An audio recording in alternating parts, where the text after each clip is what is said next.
Hello everyone. स्वागत है आप सभी का इस वीडियो में। एंड इस वीडियो में हम बात करने वाले हैं यहाँ पर डिलॉयट एनएलए के बारे में।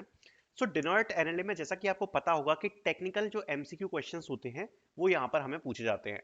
अब चूंकि डिलॉयट एनएलए में हमें टोटल 30 क्वेश्चंस पूछे जाते हैं जिनको आपको कंप्लीट करने के लिए अराउंड 30 मिनट्स का टाइम होता है, जो कि टेक्निकल एमसीक्यूज होते हैं। तो जैसा कि आपको पता होगा, जो मेरा डिलॉयट का मॉक टेस्ट वाली सीरीज है उसके अंदर मैंने दो ऑलरेडी मॉक टेस्ट डाले हुए हैं, जैसा कि आप देख सकते हो। आज मैंने एक प्रैक्टिस सेट भी अटैच किया है जिसमें टेक्निकल एमसीक्यूज हमने और एक्स्ट्रा ऐड करे हैं प्रैक्टिस के लिए। आज इनको हम सॉल्व करने वाले हैं। इस वीडियो में मैं आपको दिखाने वाला हूं टेक्निकल एमसीक्यूज जो कि हमने प्रैक्टिस सेट में ऐड करे हैं। बाकी मॉक टेस्ट, यहाँ पर जो दो मॉक टेस्ट है वो भी आपको इस सीरीज में मिलते हैं। आप सीरीज को चेक कर सकते हो, नीचे आपको डिस्क्रिप्शन में मिलेगी। अभी इस वीडियो में हम टेक्निकल एमसीक्यूज को थोड़ा सा सॉल्व करते हैं और स्टार्ट करते हैं देखना कि किस प्रकार के टेक्निकल एमसीक्यूज को आप लोग एक्सपेक्ट कर सकते हो अपने डिलॉयट के एग्जाम में। स्टार्ट करेंगे और आपको ये एमसीक्यूज इस वीडियो के साथ कैसे सॉल्व करने हैं वो भी मैं आपको तरीका बताता हूं। तो मैं आपको वन बाय वन करके क्वेश्चंस दिखाऊंगा, चार ऑप्शन दिखाऊंगा। सबसे पहले मैं आपको जैसे ही क्वेश्चन दिखाता हूं और उसके चार ऑप्शंस दिखाता हूं, तो आपको खुद से क्या करना है कि आपको वीडियो पॉज करनी है और आपको कोशिश करना है कि खुद आप उसका आंसर दो। फिर मैं आपको इसमें आंसर शो करूंगा, तो आप आंसर को देख सकते हो। तो आपको पता पड़ जाएगा कि एक्चुअली में जो आपकी प्रिपरेशन है वो कैसी है। 30 मिनट का टाइमर है, 30 क्वेश्चन है। Let's start. स्टार्ट करते हैं अपनी क्विज को। ओके। ये हमारे जो खुद की वेबसाइट है उस पर हमने ये अपलोड कर रखे हैं। आपको नीचे मॉक टेस्ट सीरीज की लिंक मिल जाएगी, तो उसमें आप चेक कर सकते हो। The first question in which of the following testing level the main focus on customer uses. यहाँ पर अगर आप देखोगे तो यहाँ पर टाइम भी चल रहा है, अभी हमारे पास 30 मिनट्स का टाइम है। अभी इस क्वेश्चन का हमने आंसर नहीं दिया है, हमारे पास चार ऑप्शन है। क्वेश्चन यहाँ पर हमें देखने को मिल रहा है। अगर हम इसको क्वेश्चन को सही करते हैं तो हमें एक नंबर रिवॉर्ड मिलेगा, अदरवाइज हमें नेगेटिव मार्किंग 0 नंबर से। ओके। ये पूरा टेस्ट हमने अपने प्लेटफॉर्म पे डाल रखा है, इसको आप लोग अटेम्प्ट कर सकते हो। बाकी इसके सॉल्यूशंस के बारे में बात करते हैं तो देखो, ये टेस्ट अभी मैं नहीं अटेम्प्ट कर रहा हूँ, बिकॉज अभी मैं क्यों ही अटेम्प्ट करूँ, मुझे वीडियो में आप लोगों को दिखाना है। मैं इस टेस्ट को नेक्स्ट सबमिट करता हूँ and let's check all the answers. तो आप लोगों से मैं एक्सपेक्ट करूंगा कि आप लोग यहाँ पर वन बाय वन क्वेश्चंस को सॉल्व करोगे मेरे साथ। जो पहला क्वेश्चन है वो है, in which of the following testing level the main focus on customer uses. तो कस्टमर यूजेस के ऊपर सबसे ज्यादा फोकस कौन किस किस टेस्टिंग में होता है? तो first one is validation testing, second one is alpha testing, third one is both alpha and beta testing and fourth is beta testing. तो ये टेस्टिंग के ऊपर का क्वेश्चन है, क्योंकि टेस्टिंग के ऊपर क्वेश्चंस पूछे जाते हैं डिलॉयट में। तो इसका आप लोग आंसर गैस करो। जो इसका आंसर है वो है C, both alpha and beta testing. आप इसका एक्सप्लेनेशन पढ़ सकते हो। एक्सप्लेनेशन मैं आपको अभी यहाँ नहीं बताऊंगा। इफ यू वांट प्रॉपर बड़े बड़े एक्सप्लेनेशन तो आपको कोर्स परचेज करना पड़ेगा। उसका रीजन ये है क्योंकि अगर मैं एक्सप्लेनेशन बताने लग गया तो ये वीडियो 5 घंटे से ऊपर की हो जाएगी। हम चाहते हैं कि क्विकली इसको रैंप अप करें, इसलिए।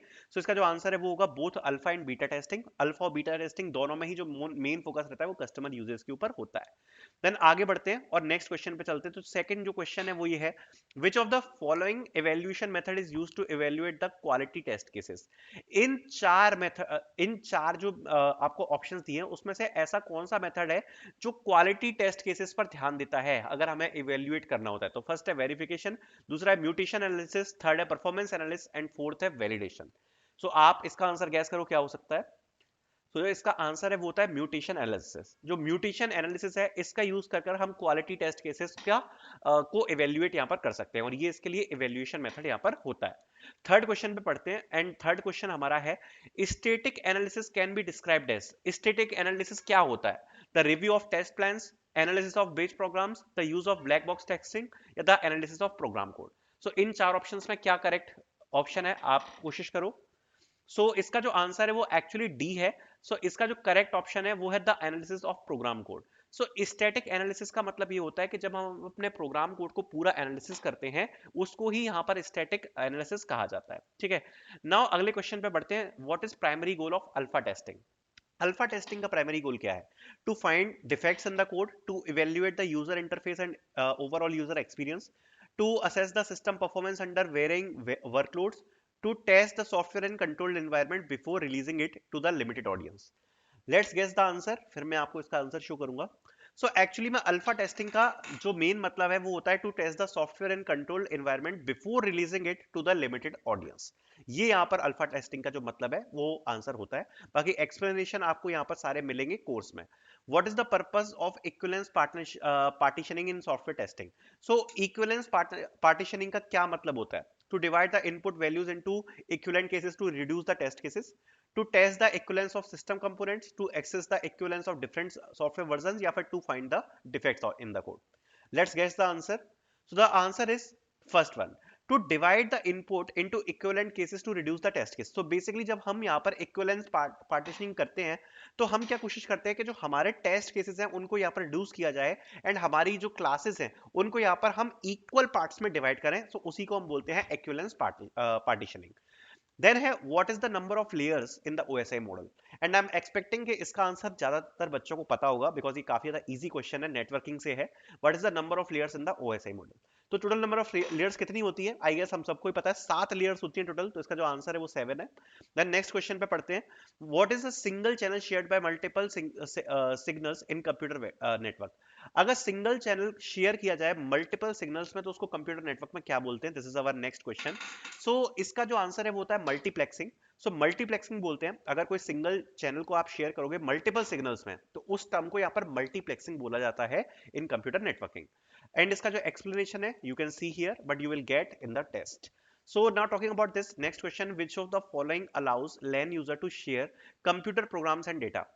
जो यूजर्स हैं क्या अलाउ करता है, which of the following allows LAN users to share computer programs and data. Computer के जो प्रोग्राम्स होते हैं और जो डेटा होते हैं क्या चीज होती है जिसके थ्रू यहाँ पर जो यूजर्स हैं वो यहाँ पर शेयर कर पाते हैं. So let's guess the answer. So the answer is very simple, file server. अगर आप लोगों को पता हो तो जो फाइल सर्वर होता है फाइल सर्वर का यूज करके ही हम अपने प्रोग्राम्स और डेटा को यहाँ पर शेयर करते हैं. ठीक है, अभी तक आप जैसे देख सकते हो कि हम टोटल 8 क्वेश्चंस को यहाँ पर देख चुके हैं फ्रॉम टेक्निकल एमसीक्यू. ठीक है, डिलॉयट के लिए. इसी प्रकार से अगर आप देखोगे तो यहाँ पर आपको मॉक टेस्ट 1 मिलता है एंड मॉक टेस्ट 1 में आपको जो डिलॉयट का पूरा पैटर्न है आपको वो मिलेगा. लाइक लैंग्वेज स्किल्स है, रीजनिंग एबिलिटी क्वांटिटेटिव है जो पूछा जाता है, टेक्निकल एमसीक्यूज है, कोडिंग क्वेश्चन है 2. इसी प्रकार से मॉक टेस्ट 2 भी है, इसमें आपको language skills, reasoning ability quantitative ability का टेस्ट मिलेगा एंड टेक्निकल एमसीक्यू मिलेंगे एंड कोडिंग क्वेश्चन मिलेंगे. So you can use these sources to prepare for Deloitte exam. अगर आपका डिलॉयट का एग्जाम आ रहा है, डिलॉयट एनएलए आ रहा है, यू कैन यूज दिस. बाकी प्रीवियस ईयर के कोडिंग क्वेश्चन भी 2 इंक्लूड करे हैं जो कि आज मैंने सॉल्व भी कराए हैं. प्रिपरेशन रिसोर्सेज भी यहाँ पर प्रोवाइड कराए हुए हैं. सो you can use this before attempting the exam. आप अपने एग्जाम को अटेम्प्ट करने से पहले अगर जानना चाहते हो कि आपकी प्रिपरेशन कैसी है so you can definitely check this out. Okay, और इसकी जो प्राइसिंग है वो बहुत ही ज्यादा सस्ती रखी है, ओनली 60 रुपीज रखी है. सो 60 रुपीज में आपको मिलता है. So definitely you can look for this. Okay, then आगे बढ़ते हुए नेक्स्ट क्वेश्चन की तरफ बढ़ते हैं. Which network protocol provides the link state routing. So इन चारों में से कौन सा ऐसा नेटवर्क प्रोटोकॉल है जो हमें लिंक स्टेट राउटिंग प्रोवाइड कराता है?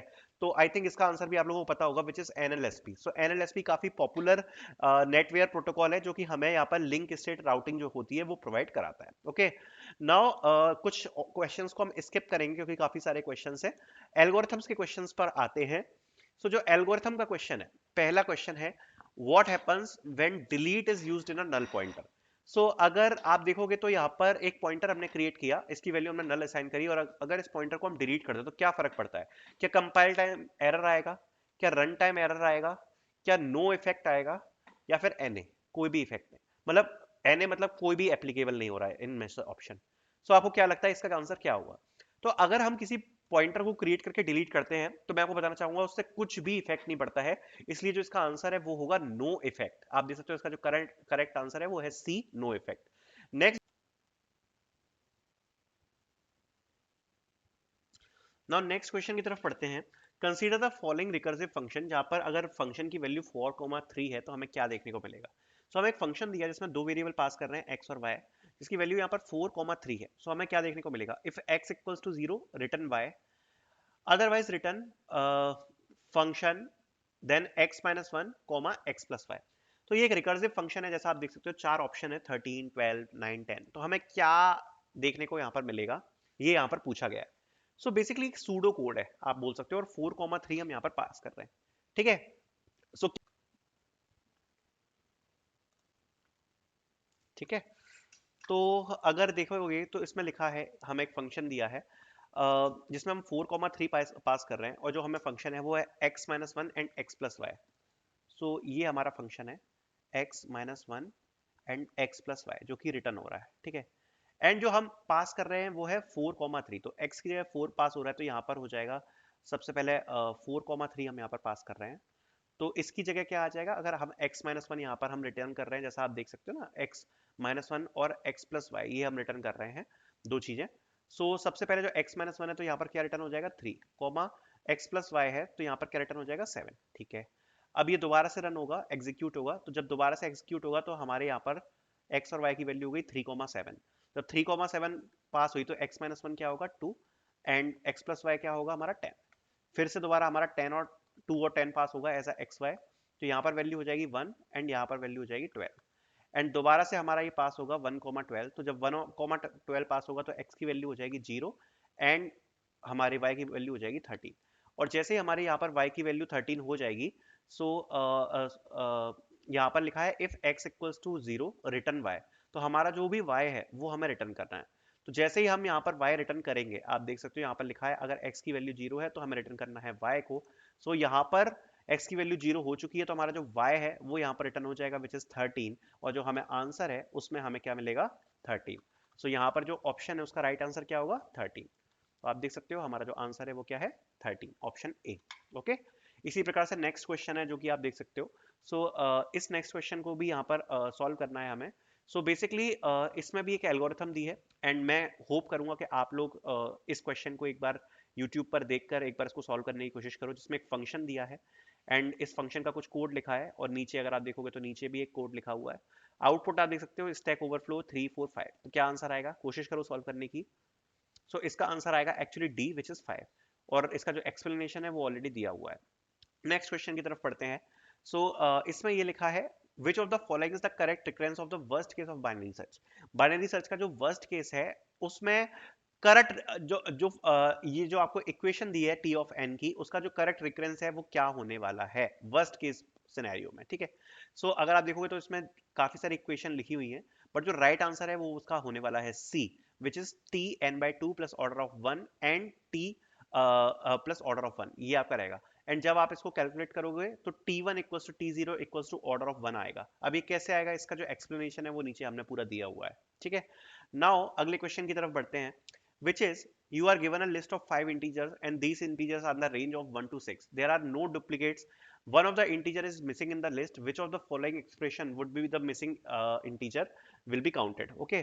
So इसमें ये लोग ये बोल रहे हैं कि हमें एक लिस्ट दी है जिसमें एक से लेके 5 तक, एक से लेके 6 तक के नंबर है, और उसमें से एक नंबर कोई भी मिसिंग हो सकता है। तो हम क्या ऐसी चीज यूज करें कि जो भी नंबर मिसिंग है वो हमें मिल जाए। तो हम क्या करेंगे ना, हम जोर ऑपरेशन यूज करते हैं।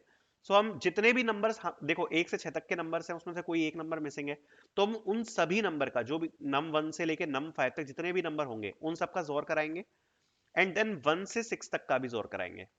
अब इससे होता क्या है कि जोर जोर आपस में कैंसिल हो जाते हैं, लाइक वन जोर वन क्या होगा कैंसिल हो जाएगा, टू जोर टू क्या हो जाएगा कैंसिल हो जाएगा। सो इस प्रकार से सारे जो जोर है वो कैंसिल हो जाएंगे, और लास्ट में क्या नंबर बचेगा, जो भी मिसिंग है वो नंबर हमारे पास बचेगा। सो इस प्रकार से हम इसको सॉल्व करेंगे, तो अगर आप देख सकते हो तो ये वाला ऑप्शन जो है वो सही होगा। सो आई होप टेक्निकल एमसीक्यूज मैंने कुछ आपको इस अभी इस वीडियो में दिखाए हैं। बाकी काफी सारे एमसीक्यूज ऐसे भी हैं जो मैंने आपको नहीं दिखाए हैं, जो आपको यहाँ पर मिलने वाले आप देख सकते हो। 30 पूरे क्वेश्चन किए इसमें डले हुए हैं, और अभी मैंने आपको 13-14 क्वेश्चंस कुछ दिखाए हैं। बाकी अगर आप देखोगे तो इस पूरी सीरीज में आपको 120 एमसीक्यूज देखने को मिलने वाले हैं, क्योंकि 3 मॉक टेस्ट हैं यहाँ पर, सॉरी 2 मॉक टेस्ट हैं और एक प्रैक्टिस सेट है, टोटल आपको 30 टेक्निकल एमसीक्यूज देखने को मिलने वाले हैं। मैं आपको सजेस्ट करूंगा to purchase the course the mock series for the preparation. Thank you so much for watching.